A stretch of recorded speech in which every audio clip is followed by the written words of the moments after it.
Okay, good afternoon, everyone. If you've been to some of our CMEs before, you recognize me. My name is Claire Collins. I'm the Director of Academic Infrastructure and Professional Development here at the COM. We are very excited today to be joined by Dr. Mary Hogan and Ms. Rebecca Mills. Dr. Hogan is our Director of Clinical Education, and Ms. Mills is our lead clinical coordinator. And today they will be presenting you with a preceptor orientation. I do want to let you know that there will be a Qualtrics survey at the end of this presentation so that you can claim CME credit, but also that if you miss any of this information and that's making you nervous, please note that we are recording this session and we do put it on the SHSU.com on the YouTube channel days later. So please know that this information will be available to you at a click of a button. But I would like to go ahead and hand things over to Dr. Hogan and Ms. Mertens.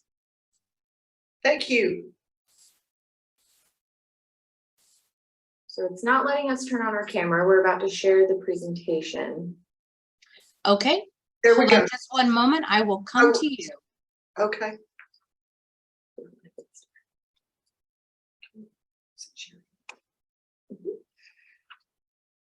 Welcome to Sam Houston State University College of Osteopathic Medicine's Preceptor Orientation. Thank you so much for being a preceptor and providing our students the opportunity to learn, grow, and ultimately reach their goal of providing quality healthcare to the medically underserved communities.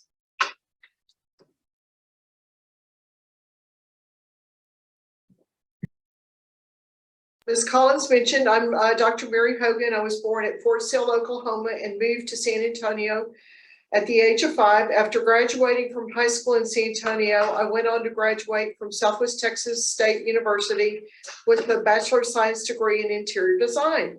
I completed a Master of Business Administration with a concentration in International Business and Management from the University of Texas.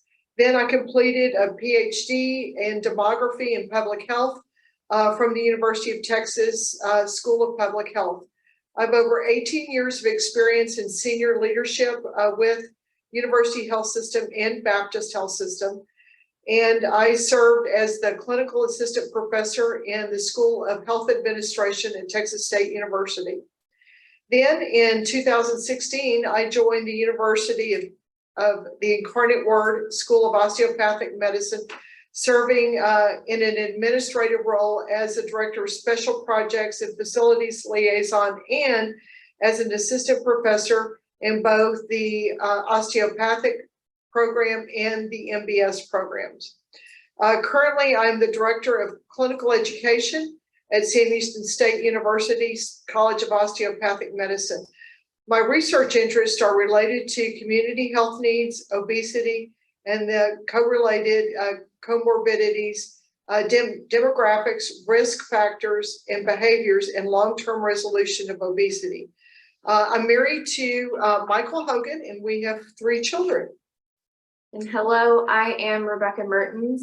I'm the lead clinical coordinator, and I have been here at Sam Houston State University's College of Osteopathic Medicine for about 3.5 years. Originally, I was in admissions and recently moved to the clinical education team to work on 3rd and 4th year clinical rotations. My background is in human development. I went to Georgia Southern University and got my bachelor's degree in human development. I'm currently working on my master's in project management, and I'm happy to be here working with the medical school. There we go. Now y'all can see us. Okay, this presentation will walk you through what is required of our students in their 3rd year clinical rotations, when their didactic sessions occur, and the course directors in charge of their curriculum, the responsibilities of our students, the College of Medicine, the clinical sites, and you, the preceptor. At the end, we will provide the contact information for the clinical education team, so no matter where you are, you will know who to contact. First, we have this year, the regions as are marked out on this map. All clinical rotations are generally within a 60-minute drive of the center of the region. The Fort Bend region is based in Richmond at the Oak Bend Medical Center in Richmond, Texas. The Montgomery County region runs parallel to I-45 from Huntsville through the Woodlands. And the core of the Piney Woods region has hospitals in both Nacogdoches and Lufkin. And the South Texas region is based in both Beaumont and Port Arthur. The St. Joseph's region is based in St. Joseph's Hospital in downtown Houston. And the other region includes hospitals and clinics in Livingston, Texarkana, Hallettsville, Columbus, Lake Charles, and many other rural communities. If the students are ever completing a rotation that is outside that 60-minute radius of their core site, the university is providing housing for that student to be there for that 4-week rotation.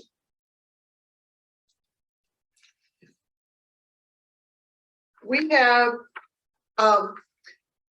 third-year clinical clerkships include the 9 core rotations that are 4 weeks each, the 2 adult inpatient medicine rotations, and then they will complete 1 each of emergency medicine, family medicine, general surgery, pediatrics, psychiatry, rural and underserved medicine, and women's health. All of the students will complete these rotations between rotation 1 through 9, which we'll go over that schedule in a bit. And then for rotations 10, 11, and 12, the students have the opportunity to come back to their or stay in their regions and complete their elective and selective rotations. In addition to, the students must complete training with the resident sometime during their 3rd and 4th year rotation. Our clerkship directors are listed here. We have 1 for each of the core rotations. And as a preceptor, you're not required to provide any formal academic instruction. Each core clerkship has a course director that's listed here, providing our students the didactic portion of their clerkship training. The students have dedicated time built into their schedules each week to meet with their course director for lectures. That being said, we know many of you have a great deal of experience teaching and precepting medical students. So while it's not required, we welcome any suggestions you may have. Okay, here's the schedule. We're almost there at the first rotation. Right now, the students are working with Dr. Barker on a 4-week course where they're getting ready for their first rotation.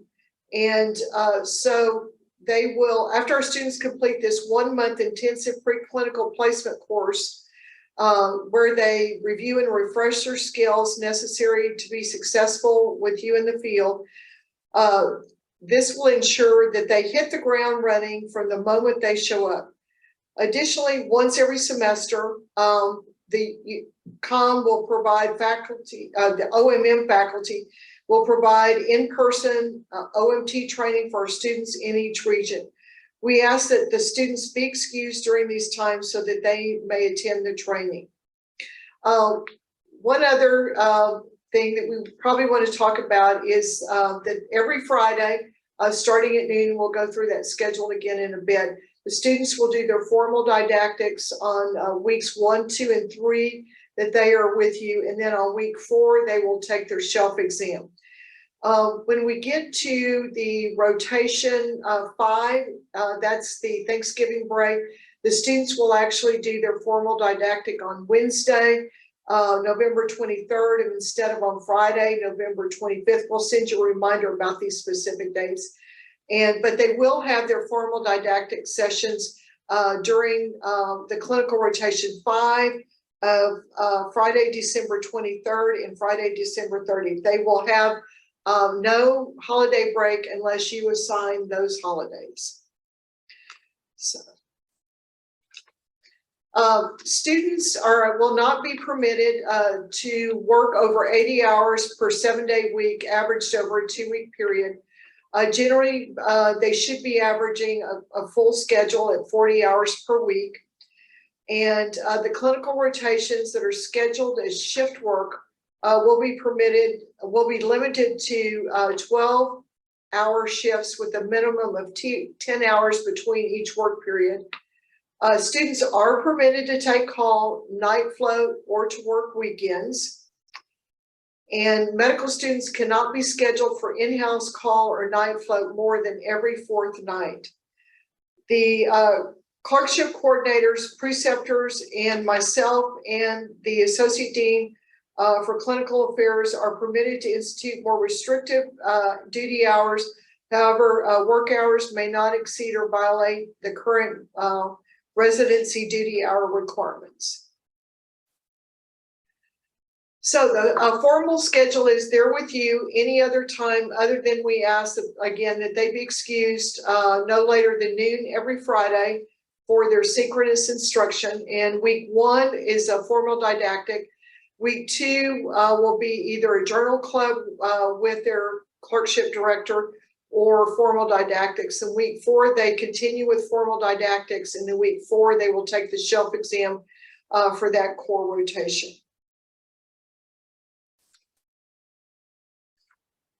So medical students can do research on difficult or interesting cases. Within current technology, students can be enlisted to help find current guidelines or articles at the attending's request. This is a great learning opportunity for use of point-of-care tools to enhance evidence-based practice. They can be given assignments and time to do them based on what they see during patient care. Students can review diagnostic tests and report abnormal findings to the attending. And it can be for things that they will see or simply interesting cases. Medical students do not need constant attention. Medical students are adult learners and they have been learning in this format for the last 2 years. Students should be encouraged to employ self and peer-to-peer learning. 2 students on each rotation helps with this process, especially with different supervising physicians. Medical students can see patients that take up excess attending time. Patients, for example, who have long histories can be seen by students with their permission who can abbreviate the story for the attending. Patients like that the student can listen to their story and give them more time than you may be able to offer. This is also a good teaching opportunity for the students to learn to listen and form a comprehensive report. So what are the responsibilities of students, the College of Osteopathic Medicine, and the preceptors? The student's responsibility during rotation includes work with the faculty here and staff to assure that all rotation requirements are confirmed in a timely manner prior to the beginning of every rotation. And this is the student's responsibility. It is no one else's. It is the student's responsibility to make sure these requirements are met.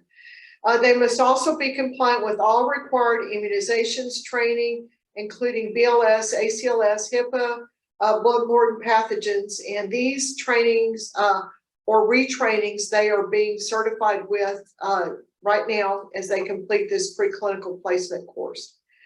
Students are to actively participate in every learning experience by being proactive, engaged, and enthusiastic in assigned patient care activities. They're to be familiar with each rotation and complete all learning objectives, participate in required OMM learning activities, and fulfill all required assessments, including discipline-specific COMAT or university-generated examinations as assigned by their clerkship director. They're also to demonstrate professionalism through behavior and attire. They're to provide appropriate feedback by completing the evaluation forms, which Ms. Mertens will cover shortly. And there's a mid-evaluation and then an end of each rotation evaluation. They're to assure that all required individual medical insurance coverage is current in the event of an acute illness or injury while completing clerkships. They will all come in with an NPI number so that if they need that to log into any system like your EMR, that is available. And they all will have passed the COMLEX Level 2 CE and prior to graduation, USMLE is optional, so they may decide to take it if they are applying to a residency that requires it. Okay, what does professionalism mean?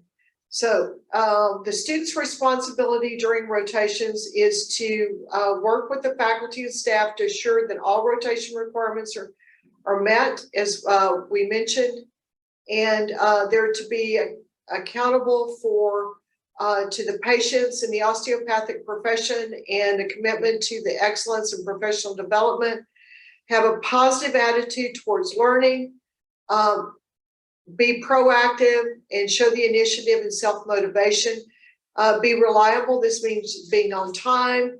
If you provide an assignment, it's the student's responsibility to provide a timely response to that assignment. Be accountable, but in addition, they're to be willing to step up to the plate and be proactive in assignments that you may think that they should tackle. They need to communicate with peers and appropriate personnel in a timely fashion. I think we have all worked with them very closely on sensitivity, whatever that means in that environment. They're to be compliant with all university and clinical site policies.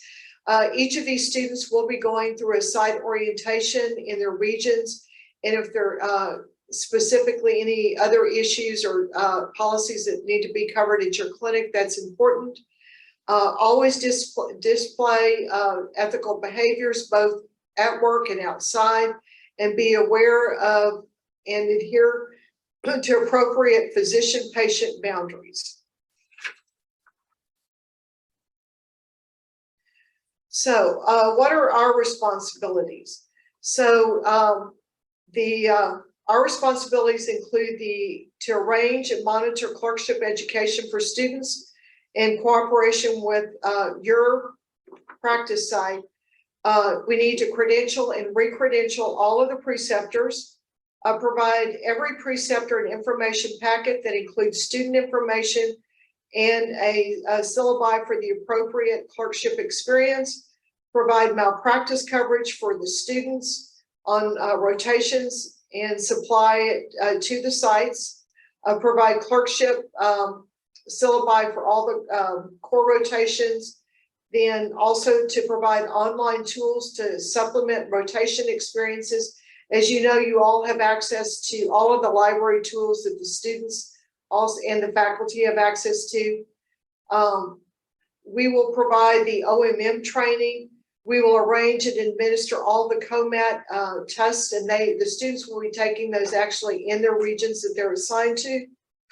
And we will provide the sites with any required information, for example, the required immunizations, background check, and drug screens. What are your responsibilities? And that is that to provide an orientation. So we want to make sure that any rules that they have, that the students know what they are and they adhere to them. Allow the accrediting body COCA to access or inspect a clinical practice site for visits if requested. This is rarely happens, but it can occasionally happen that they may want to visit a hospital or a clinic.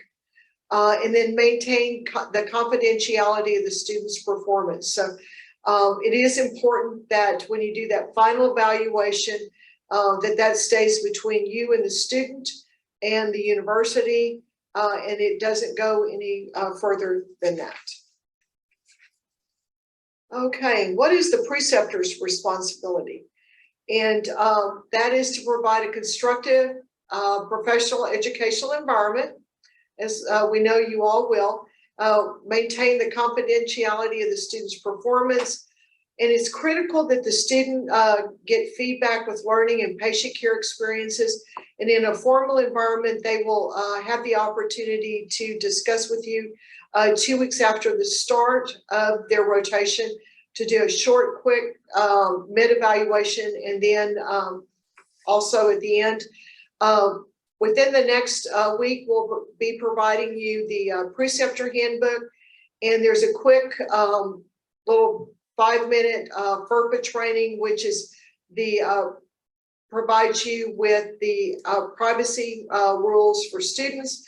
Title IX, it's another quick 5-minute presentation. And then also the preceptor evaluation of the student, which will be done at the very end. And with that, I am going to pass the baton to Ms. Mertens to talk a little bit more about evaluations. Thank you. So evaluations, unless you want to provide any assignments to the students, the evaluations are really the only thing that we need back from you. So let's look at what those actually look like. Our students, so you have context, our students have 2 evaluations that they fill out. At the very end of each rotation, they do an evaluation on the preceptor that they turn into us, and they do an evaluation on the site that they were at, also turned into us. And this allows us to just get feedback, adjust anything if we need to for future students. So if y'all tell us that there's space for more students or anything like that, we can have the documentation of it. If anyone would like to see the notes and comments that students provide, you're welcome to request them and we can provide feedback. It would be cumulative and anonymous, so it would be at the end of the rotations, but we can provide that if you would like. And then as preceptors, there are also 2 evaluations. One is a midterm evaluation and then a final evaluation that you fill out of on the student. The midterm evaluation we'll look at, it's quite short. So if it's done through the link that will be sent to you, through your preferred email, you'll get a direct link, click on it, it'll bring you to the evaluation. You click all the boxes, add some notes, and then submit it. And that's really all that it takes. Through that link, it already collects the student's name, what rotation they're on, the site that they're at, so you don't have to worry about providing any of that information. The student and you as the preceptor should meet about what is on these evaluations. So it shouldn't take very long at all, but they shouldn't be surprised by any of the comments. The mid-evaluation is a good point to provide any corrective feedback or input, because they'll have another 2 weeks after to be able to address those concerns, ask new questions. So we want to provide that opportunity in case that conversation hasn't come up before the point of the evaluation. So within this midterm evaluation, we ask if there are any concerns, and we've given 3 general categories and an option to say that there aren't any concerns, because we're hoping that that is the one you select every single time. And a section to provide any comments to elaborate on if you have concerns about the student's attendance, professionalism, clinical knowledge. If there's something that you think the student should know that they don't feel very confident in, or that they're not showing any sort of mastery in, we want to know that. And then the second part is one general ranking of how you think they're doing so far. So we provide this short rubric to explain the outstanding performance all the way down to unsafe performance. You click the radio button, and then it's really important for us that on question number 4, you provide us some specific examples of how they're doing, especially if it's the minimal performance, unsatisfactory performance, or unsafe. We really want to know what's causing you to rank them that way. And if they're good and outstanding, we want to know that too. It's important to keep in mind that any comments on these rubrics can be seen by the students, and they will be, this goes for the midterm evaluation and the final evaluation, they can be copied verbatim, quoted on the students' dean's letters. So that doesn't mean that you have to provide glowing reviews for a student that you don't think had glowing performance. We want honest feedback, but just know that it should be objective and constructive. It shouldn't be, I didn't like how they had their hair in a ponytail. I wasn't a fan of the color of their scrubs, because that's personal opinions on the student. These comments should be reserved for evaluation of their performance. And then the very last thing is just an acknowledgement that acts as your digital signature, and then you submit it and you're good to go.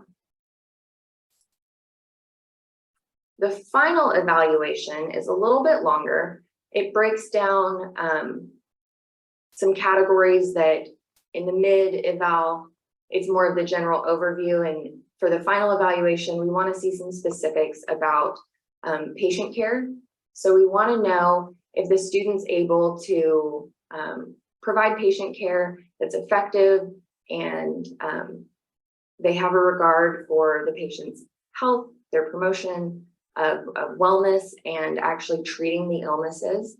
We want to know that they can demonstrate good judgment and perform an adequate history on the patient, everything that would go into basic patient care. Again, each of these will have a rubric that gives examples or descriptions under each category so that you have a good understanding of what goes into that category. The second one is on medical knowledge. They've been studying here in our building for 2 years, so their medical knowledge should be very deep, and they should be able to apply that effectively in patient care. Obviously, there's a lot that they still don't know, so that's, like we mentioned, a good opportunity for them to use the tools available to go find articles or to go find resources on interesting cases or more rare cases, or things that you or our clerkship directors think are important for them to know. Next, we want to know about their practice-based learning and improvement. Does the student? Give me just a second. These have recordings on them. About their practice-based learning and improvement. While they're with you, are they able to understand evidence-based concepts and apply those concepts and those principles while they're working with the patient? We want it to be that they can apply concepts that are specific to the rotation that they're on, and be able to tailor it to the patients that they're seeing. So providing feedback on that is really important for our students. Their interpersonal and communication skills. It is absolutely so important that if you have all of the book knowledge, all of the training, but you can't communicate effectively with your patients, it's all for naught, right? And so being able to evaluate our students on being able to establish rapport and build that trust and that relationship with those students to get the information they need to help you and them effectively treat the patient, but also provide the patient the information that they need so that they have as much education as possible to be healthy and to find the treatment that best fits them.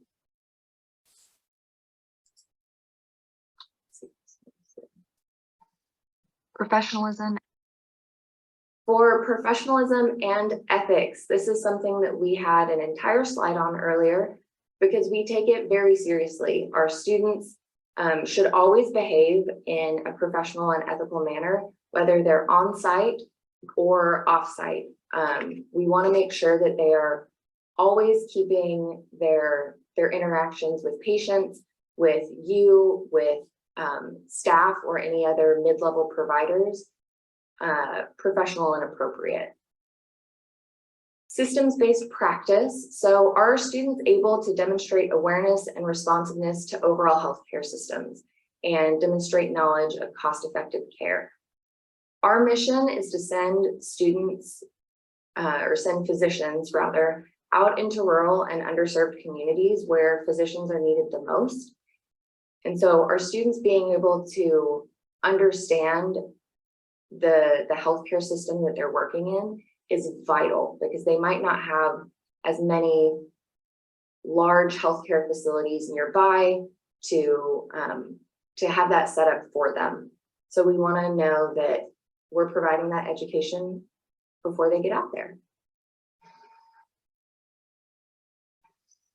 Osteopathic principles and practices.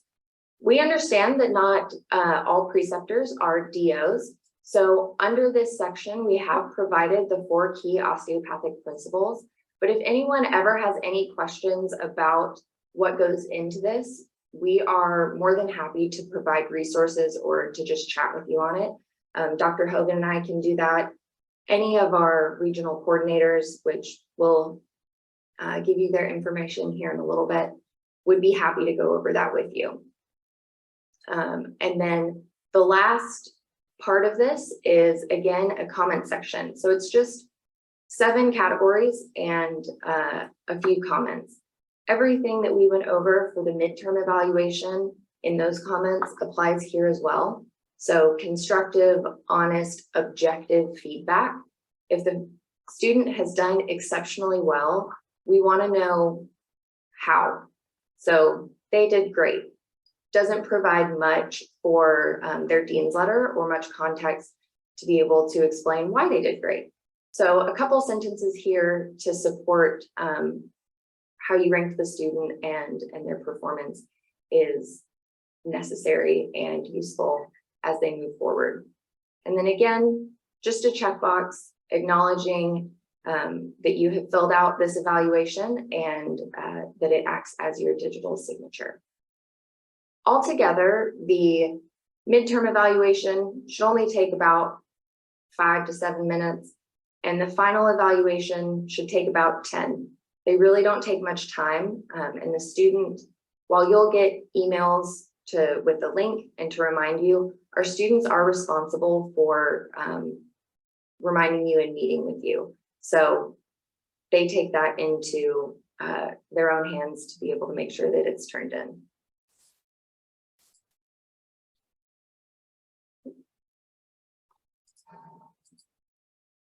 Here we go. So our clinical education team, that is the team that will handle everything out in your regions. Our students are split up between 5 different regions, and we know that Dr. Hogan and I can't be out in every region every single day. So we wanted to make sure that there were regional coordinators that were there available to you whenever you need them.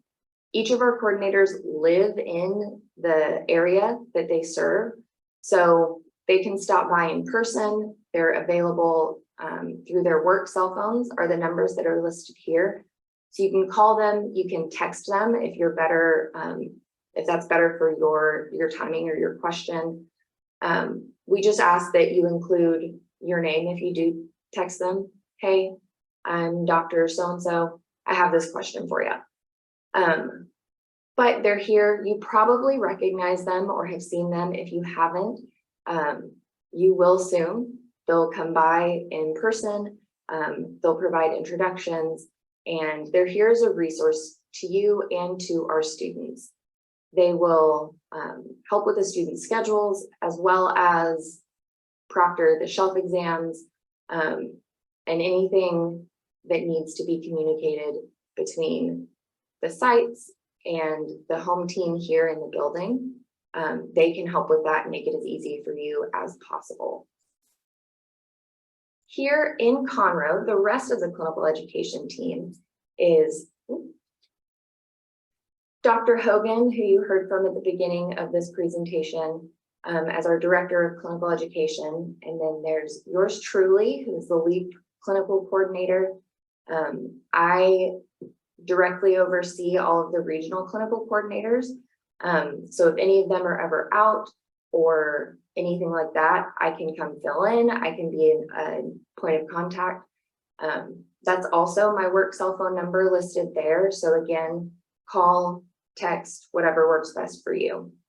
And then Miss Curie Cooper, who is our credentialing specialist, she oversees and manages everything that goes into getting you signed up and ready to go for being a preceptor. So all of the documents that we've asked you for and that we keep record of, she handles those.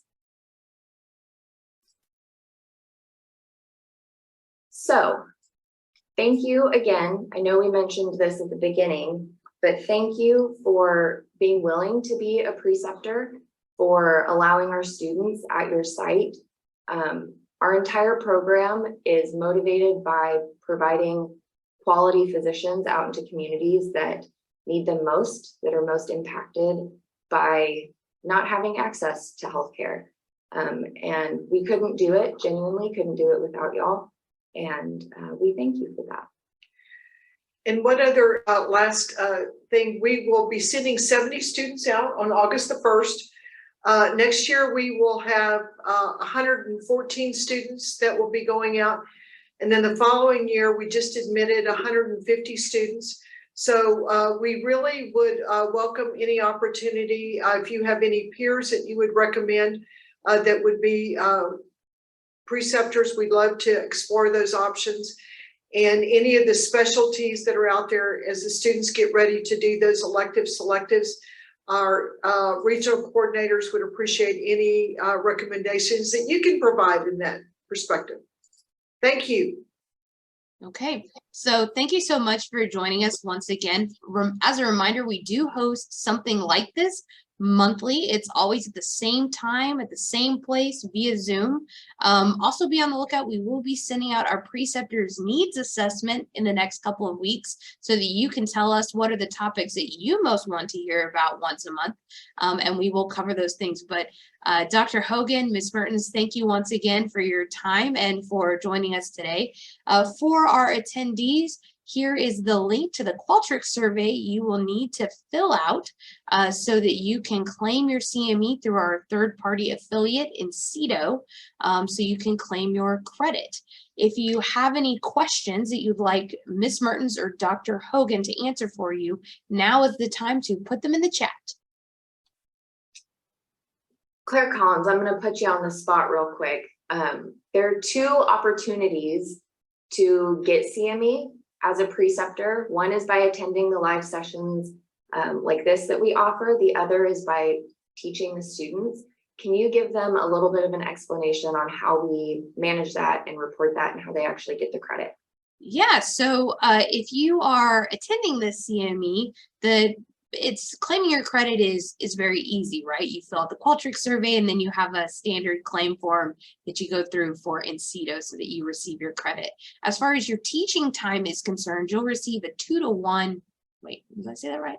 A 1-to-2 ratio for your teaching time. So for every 2 hours that you teach our students, you will receive 1 hour of CME credit.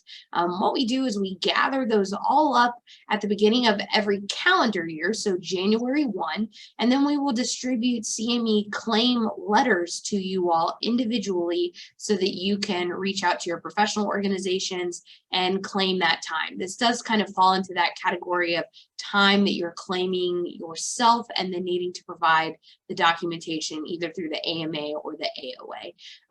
And if you are someone who is going through license renewal and you need that documentation a little earlier just to fulfill your CME obligations, you're more than welcome to reach out to me at any time, and I'm happy to generate a unique letter for you that's up to date. But for all intents and purposes, we really just distribute them at the beginning of every calendar year for you all, one time a year. We do have a couple of questions in the chat. And so I'm going to answer Dr. Saucedo's question first, which is it is category A1 for osteopathic. And then for Ms. Mertens and Dr. Hogan, for the inpatient setting, how many patients would be a reasonable workload for a third-year medical student?